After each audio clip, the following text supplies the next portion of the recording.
Hi everyone! Last time that we read the Parker Inheritance, we learned that James Parker is really Reggie Bradley, and then we were getting some more information about Reggie Bradley from back in 1957, around the time of the tennis game.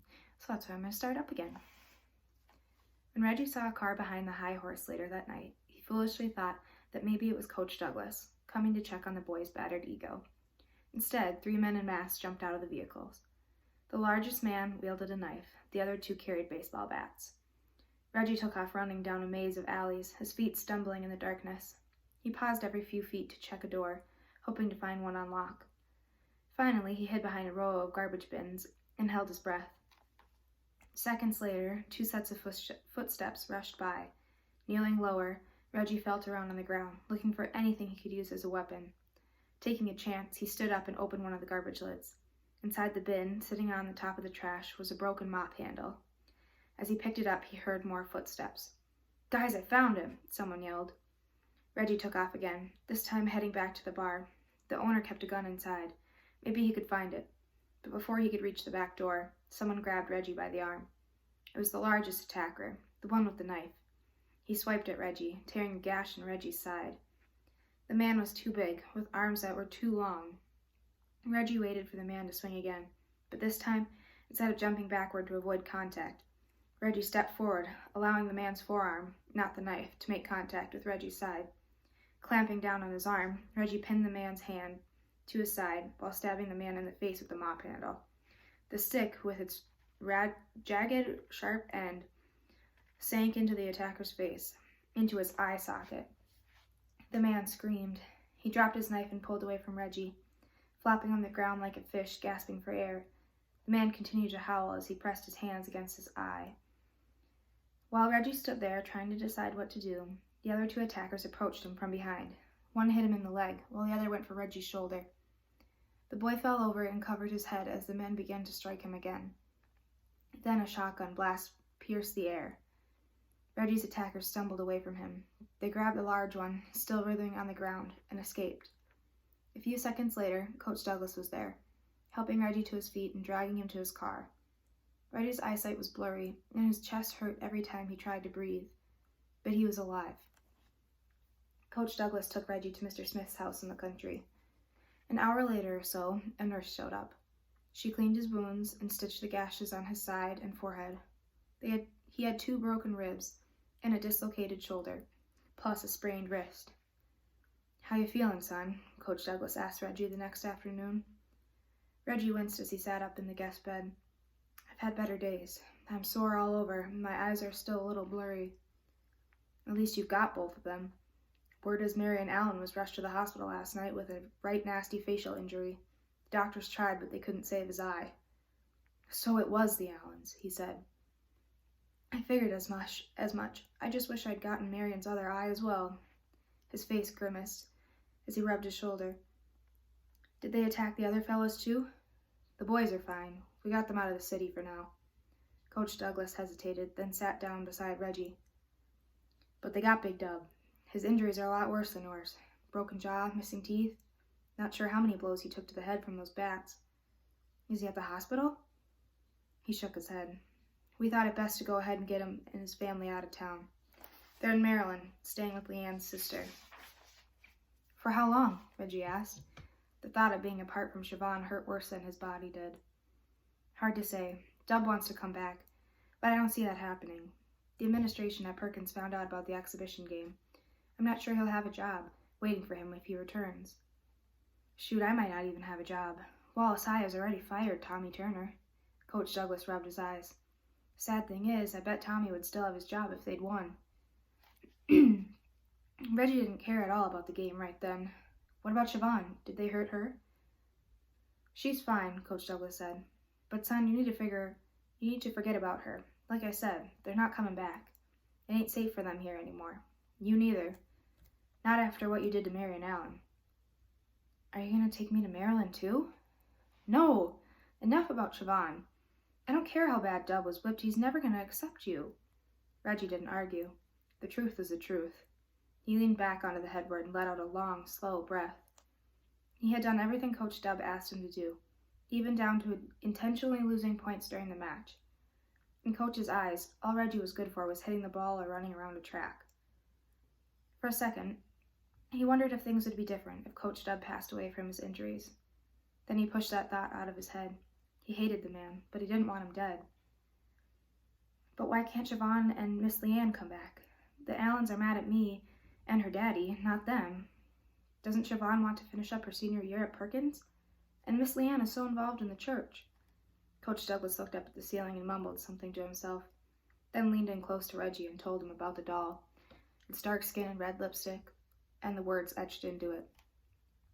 Reggie did not want Enoch Washington dead. He could not say the same about the Allens. So what's the plan? Reggie asked. How do we get them back? He sat up taller and winced when the pain hit his side. I'm not afraid to fight. Don't you understand? It's over, Coach Douglas replied. This isn't another tennis game. This is real life, and they won. But we can't just... You're just a kid. What, are you gonna take on the Allen family? You might as well dig your own grave now, and dig a grave for you and your grandma and everyone else that you love too, he said. The best you can do is move away. Start over, and live your life. What? Move to Chicago? Detroit? Where? No, I think you should join the military, like I did. Reggie laughed. No offense, Coach, but there's a big difference between the way the Army treats you and how they would treat me. I know, he said, but it doesn't have to be that way. I don't understand. You will in time. He rose from the edge of the bed. Get dressed. We're leaving tonight. Reggie returned home long enough to grab some clothes and kiss his grandmother goodbye. Then Coach Douglas instructed him to lie down in the back seat until they reached the state line. He had no idea where they were going. A few hours later, they stopped to grab some snacks and use the restroom. You want a Coke? Coach Douglas asked. Reggie frowned. No thanks. Where are we?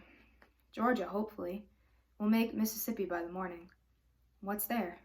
Patience, son. You don't have to lie down anymore, but you better stay in the back. People don't like to see colored kids riding up front with white folks. Coach Douglas found a Negro gospel station outside of Toluca. He didn't have a great voice, but that didn't stop him from singing along. At one point, he caught Reggie staring at him. What? Didn't think I knew all these? I didn't know white people sang songs like that. They don't. Dawn was beginning to break, and they pulled up to a large farmhouse. Coach Douglas instructed Reggie to remain in the car. After a few minutes, he returned with an older white woman. What happened to his face? The woman asked. Her stinging brown and gray hair whipped in the wind. Liver spots covered her hands. Long story, Coach Douglas said. So what do you think? She looked Reggie up and down. I don't know if Walter will do it. Let us stay long enough for me to talk to him. We'll hide in the barn.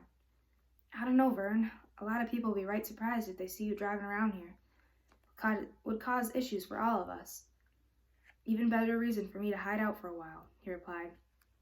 Reggie's a good kid, Rita. He deserves a chance. He deserves a better life. Who was this woman? Reggie wanted to ask. Why did she call Coach Douglas Vern? Go on and pull your car out to the back, she said. Walter will be home soon. Reggie and Coach Douglas parked farther into the property, then walked to the barn.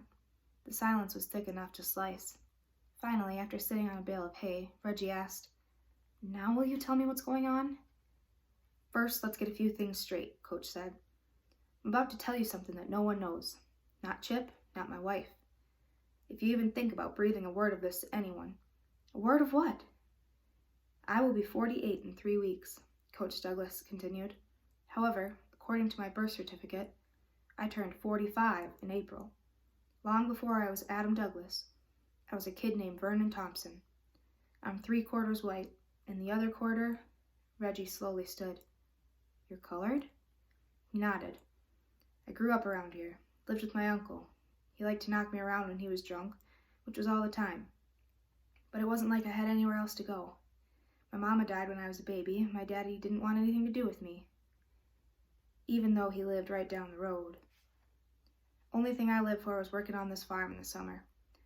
This land has belonged to Rita's family for 5 generations. Walter was born in Philadelphia. They met in college up north, and somehow Rita convinced him to move to Mississippi. Walter never was much of a farmer, but he was a good doctor. and thanks to the Quakers, he had some pretty radical notions on how Negroes should be treated. So did Rita. They always hired colored kids to help out for the summer, paid us and fed us too. It was better than shining shoes. One morning when I was working on the farm by myself, a family came looking for Walter and Rita. They were away in the city, so I kept the family company until they got back home. You know what that family told Rita about me? They said, "You have such a fine son. He must have gotten all of his charm from your side of the family." Adam Douglas slapped his knee. "Here's the truth about people. We make a lot of assumptions about each other. People don't think you're colored because of your skin. They think you're colored because your grandmother is dark-skinned and you attend a Negro school at a Negro church, and because you're poor. What if those same people passed you on the street when you were dressed in a sharp suit? What if they met you in the white part of town? What if you were driving a Cadillac instead of walking? What would they see then?" Coach Douglas began to pace. As an old country doctor, Walter dealt with a lot of births, every once in a while an infant death as well. It took a while, but Rita eventually convinced him to tweak one of those birth certificates so I could have a new life. And poof, Vernon Thompson died and Adam Douglas was born. "I can't just pretend to be white," Reggie said. "It ain't pretending. You become white.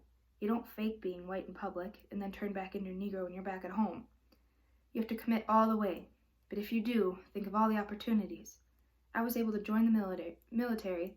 I learned a real trade, moved up in the ranks, and then I got my degree. And you could do the same thing. But I could never return to Lambert." "Maybe you haven't figured it out yet, but you can't go back to Lambert anyway. You took Marion Allen's eye.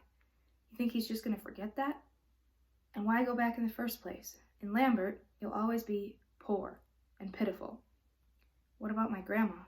Reggie said. His grandmother was all right now, but her health wouldn't hold up forever. "I'll watch out for her," Coach Douglas said. "Believe me, she'd want you to take this opportunity." And I'm going to stop right there. So I hope that kind of gives you some insight into how Reggie Bradley could be James Parker.